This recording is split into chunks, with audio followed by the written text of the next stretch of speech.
Bismillahirrahmanirrahim. Assalamu alaikum. Welcome to Easy Maths with Amna.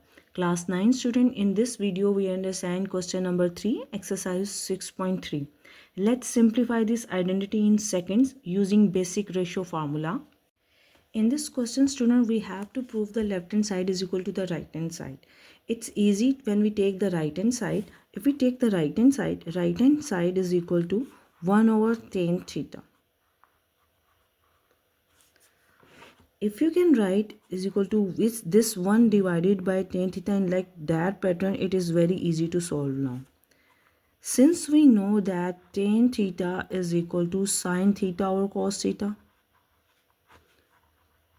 tan theta value equal होती है sin theta divided by cos theta. So rather than tan theta, substitute the value sin theta divided by cos theta.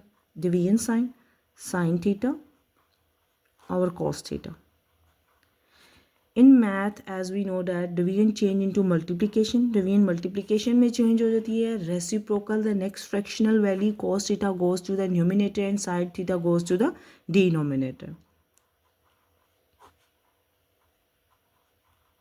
Multiply with the 1, we get cos theta divided by sin theta,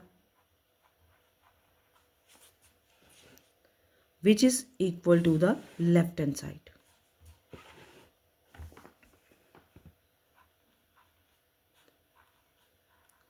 Hence, we proved right hand side is equal to the left hand side. Students, if you found this video helpful, don't forget to like, share and subscribe to Easy Maths with Amna. Allah Hafiz.